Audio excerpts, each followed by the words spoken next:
Sa umaga pagkagising, ngalan mo'y pupurihin. Puso ko'y laging may awit para sa'yo. Lagi kong nararanasan katapatan mong walang hanggan. Pag-ibig mo'y laging sariwa sa araw-araw. Di ako magsasawang purihin ka. Buong puso't lakas, minamahal kita. Laging aawitin pag-ibig mo sa akin, Panginoong Jesus, purihin ka.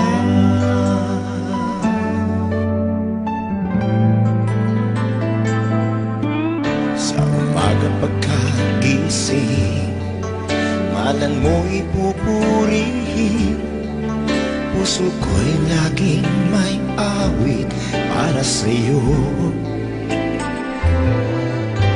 Lagi kong nararanasan katapatan mong walang hanggan.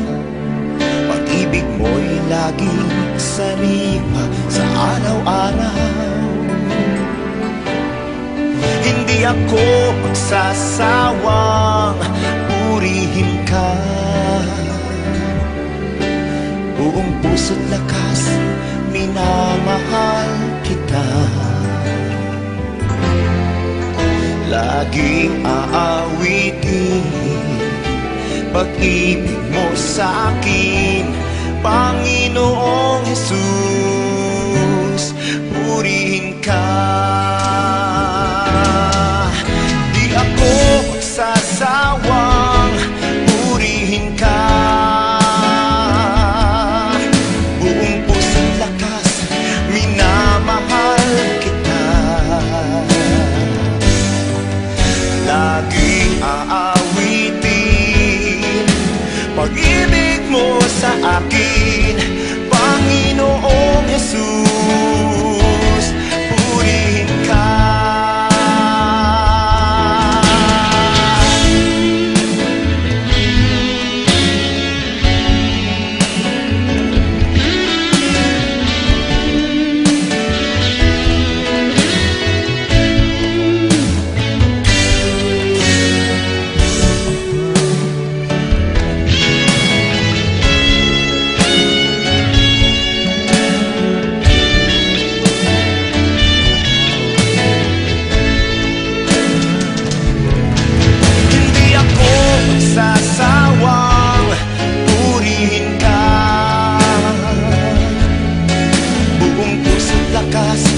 Minamahal kita. Laging aawitin pag-ibig mo sa akin, Panginoon. Magandang umaga, Jasmine sa Abidra o sa ibang tagapagsubaybay o nanood dito sa mga video ko o sa mga post ko. At hindi lang din si Jasmine sa Abidra ang nagtatanong nito. Marami ding mga nag-send sa akin ng message. Katulad din sa tinatanong ni sa Jasmine. Ito yung kasagutan ko sa inyo. Base ito sa paniniwala ko at mensahe ng Diyos. Yung tanong mo na marami kayong napanood na sa balita na may mga taong binabalita nila na tulad ko na lumalabas daw ang espiritu na nanggagamot lang din, tatawag natin healer na hindi rin humihingi ng kabayaran. At ang tanong ninyo sa sarili ninyo at sa akin na bakit sila nabalita sa media at samantalang ako na masigit sa kanila dahil hindi sila makakita ng kasalanan, hindi sila makakita ng parating, nanggagamot lang sila. At ako na makakita ng parating nakita ng kasalanan at istorya sa buhay ng tao. At higit sa lahat, ang ginagamit ko sa paggamot ay boses ko lang at mensahe ng Diyos o ng aral. Ang ibang sinasabi, ang ginagamit daw, mga itlog, kung ano-ano pa. So, sa kanila yon. So, ngayon, dito natin nakikita na nandito ang panlilinlang. Matagal ko na rin napanood yan sa mga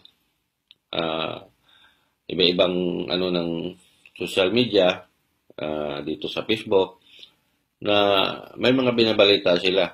So, ngayon, kung kakayahan man, na kung tunay mo sila ginamit ng Diyos, maganda kung tunay silang ginamit. Pero magtataka tayo, kung ginamit sila ng Diyos, bakit nanggagamot lang sila? Dapat may iba pa silang kayang gawin, masigit pa doon. Ngayon, kung pinagkalooban sila ng Diyos na magpagaling, mas maganda rin para makatulong sila sa ibang tao o sa kapwa nila. At kung totoo man na hindi rin sila humingi ng kabayaran, maganda rin. Dahil yun din ang gusto ng Diyos.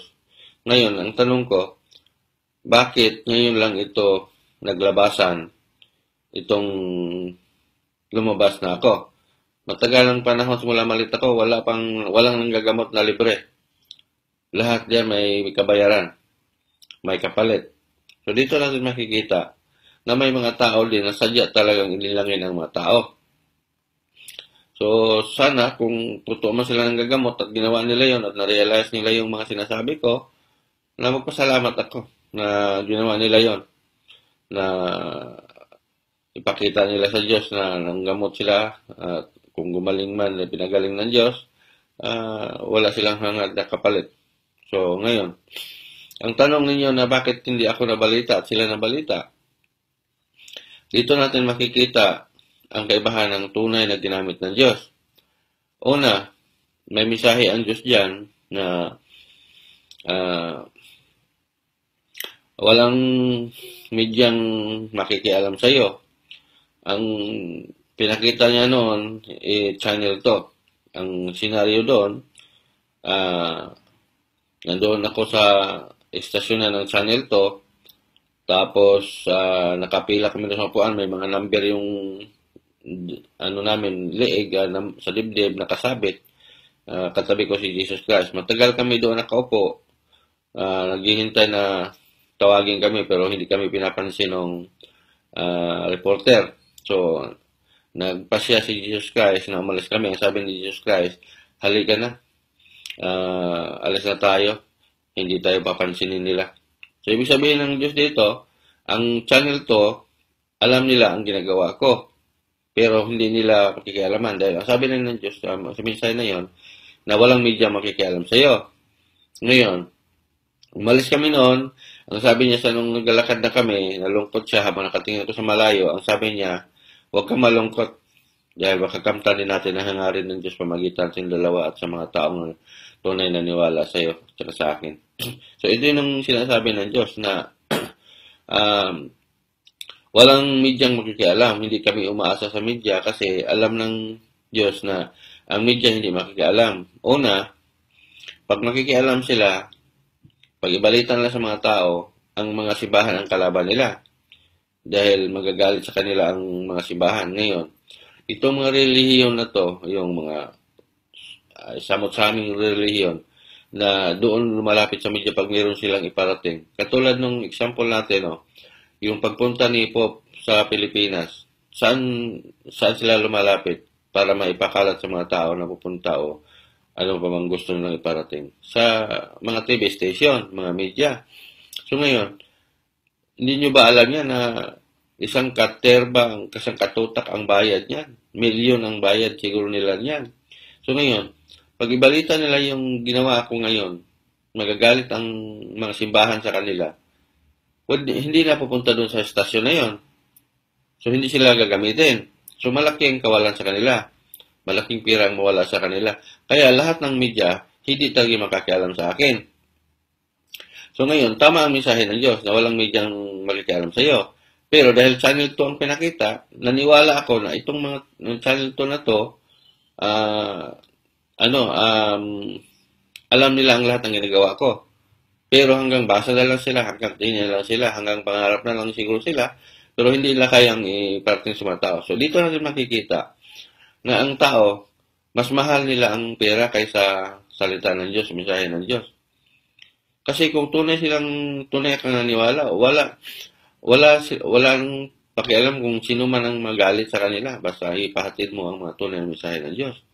Katulad ko rin, maikwento ko sa inyo na matagal ko ng panahon ng trabaho. Nung nagtrabaho ako, ang trabaho ko, ano lang ako, part-time, casual. Kumbaga, ang oras ko, eksakto sa 7 hours lang o 6 hours yata yun. 7 hours and a half. Matagal ang panahon siguro yon bago pa ko nag-umpisa nito, na ganun ang ano ko, trabaho. So ngayon, noong nag-umpisa na ako, ganun pa rin yung ano ko na casual, full-time casual. So, dumating ang panahon nga ang may-ari, yung mismo ng kumpanya na inoperan ako na maging full-time, pero ako ang umayaw. So, habang panahon yan, ilang taon nakalipas, halos ng taon ako sinabihan pag pupunta yung may-ari. So, ngayon, noong 2 years ago, 1 year ago yata yon, nung nakaraan, na sinasabi niya naman na yun nga, mag full-time ako para bayad na yung holiday ko. At ako ang nagsasabi talaga na hindi ko tanggapin yung offer kasi meron akong mga ginagawa na sa kapwa ko na nanggamot ako at nangaral. So, yun, mayroon akong mga mission taon-taon. So, kung kailangan ko man ng 5 o 4 weeks na holiday, kailangan may bigay sa akin ng isahan lang. So, ang sabi niya, na wala namang problema yun, nurse, kung yun ang gusto mo. Dahil sabi ko, mas mahalaga sa akin itong ginawa ko na to sa na may panahon ako sa kanya. So, kumbaga, second option ko na lang itong trabaho na masaya na ako na magtrabaho nang wala akong bayad sa holiday. Basta ang importante sa akin, hindi ko mapabayaan itong pinagkaloob sa akin ng Diyos. So, ang sabi nga na mayari, so, nasa iyo yun na. So, ngayon, dumating sa punto na sila rin ang din na yun nga, sabi niya, pag-usapan natin. So, dumating sa punto na ginawa nila akong full-time, bayad ng holiday ko, pero yun nga, kung ano man yung gusto ko, ibibigay nila. So, ganito yun. Yung paniniwala din natin na sino man ang masagasaan o ano man ang mga bagay na hindi karapat-dapat at tunay tayo naniwala, talagang gagawin natin kung ano man yung dapat. So, ganito rin yung mga media na dapat alam naman lang totoo, gawin nila. Pero since kasi na ang tao kasi ngayon, mas mahalaga sa kanila ang pera kaysa Diyos, second option na lang yung Diyos, kumbaga, pangalawa na lang. So, hindi katulad ko na ang una ko talaga, binigyan ko ng ang Diyos panahon bago ang pangalawa ng trabaho ko. So, kasi wala na ako dito, hindi ako matrabaho kung wala siya. Ngayon, kung bakit natin unahin ang trabaho, na nandiyan ka naman ng trabaho, pero mayroong mga bagay na pwede mo naman siyang isantabi muna na patuloy ang buhay mo at patuloy ang trabaho mo. Mayroong nga lang mga bagay na hindi mo pwedeng gampanan o kunin dahil mayroong kang obligasyon dito sa ng Diyos. So, ganito yon. So, pangalawa, Jasmine, yung tungkol sa media, pinakita rin sa akin itong Channel 5 nito pero hindi ko na pa-post. So, pero sa Channel 2 talaga maraming pinakita. So, ngayon, yung media din na sinasabi natin na nung sa krusada ko nga, kung nandoon naman kayo sa krusada, nakita nyo doon, nandoon yung media, dalawa yon. So, nung gabi nagpunta doon sa tinitirahan ko, hinamon ko sila na mag one-on-one na kasi, iyon nga, sabi nga niya na isa siyang Catholic defender. So, kung maganda to, Catholic defender kayo. So, kung bate tayo, one-on-one. So, sabi niya, sumagot sa akin yung media na, ang sabi niya, bukas na lang Brad sa kursada mo. Doon tayo. So, inaasam-asam ko. Kinabukasan, nandoon siya sa kursada, silang dalawa. So, yun, nung magtanong na ako na pag gusto ko nang tawagin siya pero umaayaw. Ah, ah, hindi siya tumitingin at umiiwas. So, ngayon, naramdaman ko naman, nababasa ko yung isip niya na hindi na kailangan dahil hindi nga niya kaya patunayan ang kanyang mga sinasabi dahil nakikita na niya sa panahon na yon. Nailatag ko lahat ng kakayahan ko at nailatag ko rin kung ano man nagagawa ko. So, siya na nagsumuko kumbaga na hindi na makipagkumbate, ah, may Bible versus wala dahil alam niya na hindi niya kayang panindigan kahit pasabihin niyang Catholic defender siya. So, sa makatuwid, nung huli, nagtestimony lang siya na yun nga, sa mga tao na nakita niyo nun sa video na paniwalaan ako at tunay akong ginamit. Sunod na media, doon sa Bohol naman, ganun din. Harap-harapan din, tinanong ko yung media man, yun nga, sabi nga niya, Brad, tunay ka at totoo. So, ipatuloy mo lang yan. So, isa pang media, yung taga-Bumbo Radio, hindi ko makalimutan yan, si Mark Martires yan, nag-comment na sa akin yan na tayo, pupunta sila sa gamutan ko noon sa Cagayan de Oro, nakadaming tao doon, inako siyang pumunta, pero ang oras na galing ako sa airport, na dating ko sa lugar na yon, ako tumuloy, ang dami ng tao, tapos oras yun na punta din dapat sila, pero alas 10, alas 11, ganon. Tumawag siya sa akin alas 2, na ang sabi nga, na hindi na siya makarating kasi masama daw pakiramdam. So, yun ba yung tamang na commitment natin na isa tayong media man, tapos nag-commit tayo, alas 10, alas 11, tapos tumawag ka alas 2, nasaan yung natin doon, ng mga pangako natin o ano man yung sinasabi natin, na isa ka pa namang media. So, okay lang naman sa akin yun, pero kinumbinsi niya ako na papuntahin sa Bumbo Radio, doon ah,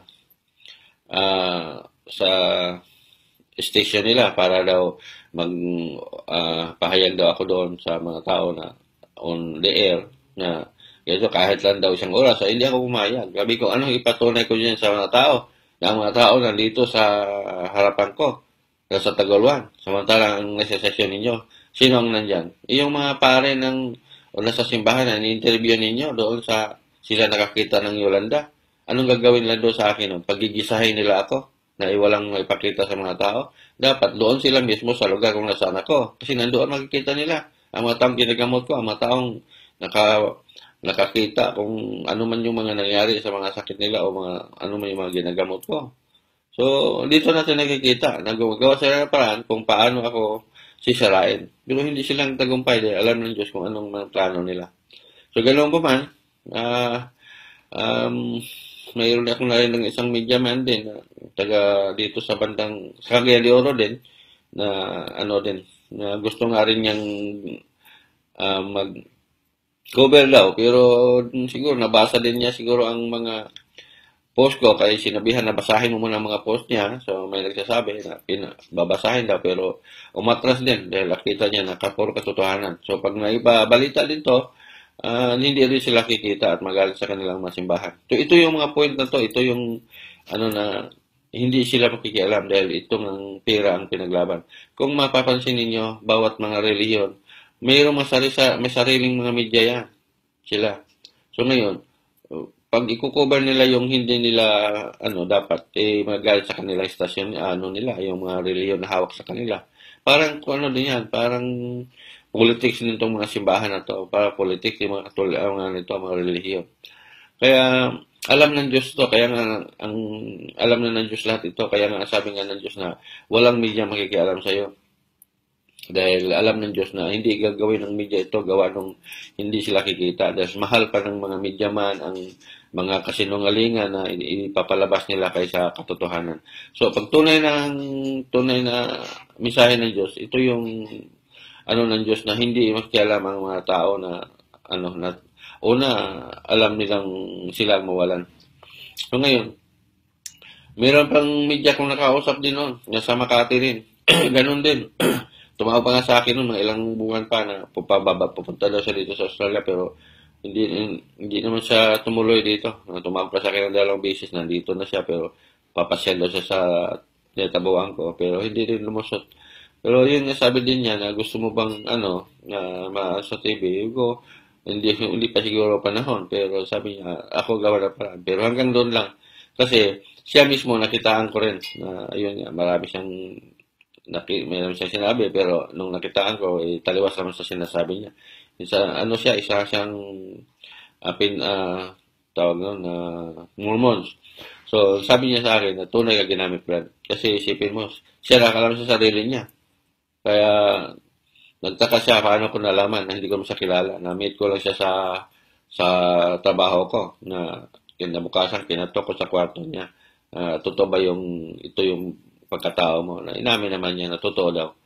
So, pasalamat din ako na, yun nga, doon siya napaniwala, pero hindi rin niya kaya ding dalhin sa kung ano man yung gusto nila. Kasi, kung lumapit mo siya sa estasyon, ganun pa rin yun. Hindi pa rin nila tanggapin gawa nung ito ang katotohanan.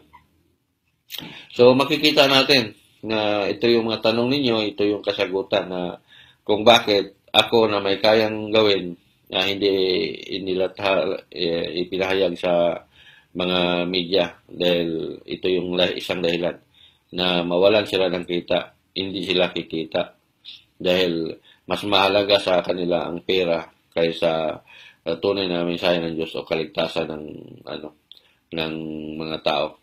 Kaya dito natin makikita din na ang lahat ng pinahayag sa media, hindi lahat ay katotohanan.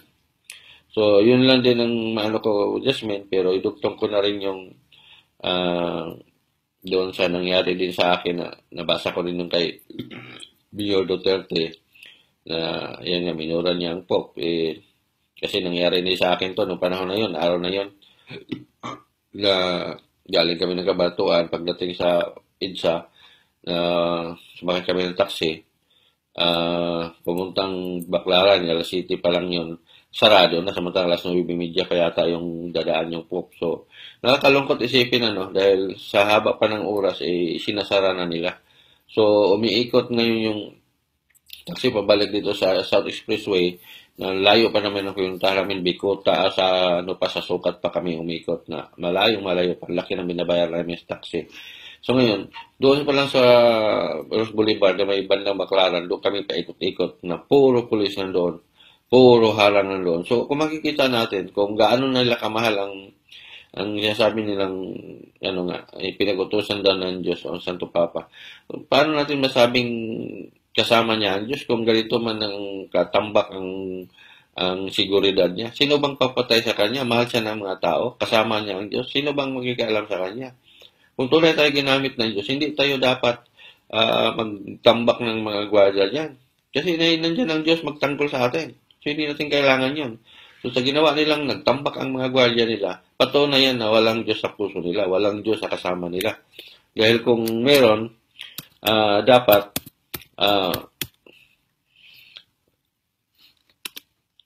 kung meron, sandali lang, wala ang ko sa computer. Nag-off. Kung meron, dapat, kahit walang gwardiya, gawin nila. So, isa sa nakakalungkot na ang mga tao din bulag sa katotohanan. Kaya yun nga, may pahalik-halik pa tayo sa kamay nila, sa mga pare man o pastor o Santo Papa na abot ang samba natin sa kanila na yun, kinilala natin sila ng husto. Tama nga nila mensahe ng Diyos na sinasabi ng Diyos na ang mga taong sinasamba nila, mga taong tinitingala nila, mga taong pinagsilbihan nila, number one, dapat lang ipagtanggol nila. Dapat pagtanggol nila. Number one silang makasalanan. So, dito natin makikita din na ang tao talaga wala ng tamang pag-iisip na sige na sige. So, ngayon, ganun na lang pagkakilala natin sa kanila. Pero, sa panahon sa kagipitan, sa bingit ng kamatayan, sa panahon ng may problema, ang tinatawag natin, ang pangalan ng Diyos, dapat natawagin nila yung pangalan ng pare na kausap nila, pangalan ng mga pare, o pangalan ng pastor, o pangalan ng Santo Papa ba? Pero bakit ang pangalan ng Diyos ang tatawagin nila pag manahon sa kagipitan? Pero sa mga ganitong mga bagay, ang pangalan ng sinasamba nila. So, makita natin kung hanggang saan ang paniniwala ng tao. So, ganun pa man, wala man tayong magawa, hindi natin hawak ng kalooban ng tao. Pero, yun nga, doon nalulungkot ang tao, ang Diyos, na sa paniniwala ng tao na ganun lang kababaw na pagtingin nila sa Diyos. Kaya, ang Diyos nagpaalala sa tao bago pa mahuli ang lahat. So, itong lahat, pinarating ko to lahat. Kaya, hindi para sa akin, para sa lahat ito. Dahil ito yung tunay na paniwala ko. Kaya nga, pinag-utusan ako ng Diyos na manggamot at mangaral. So, ito na nga ngayon, ginagawa ko. Nanggamot ako ng aral. Wala akong pakialam kung sino ang masagasaan ko, sino ang mabangga ko. Basta ang mahalaga sa akin, pinarating ko sa mga tao. Dahil ang sabi nga ng Diyos, wala kang pipiliin sa kanila. Wala akong pinipili. Kung ano man kayo, ano man sila, wala akong pinipili. Kahit kapatid ko, kahit kamag-anak ko, pamilya ko, lahat yan, tinatalagang ginagawa ko kung anong dapat.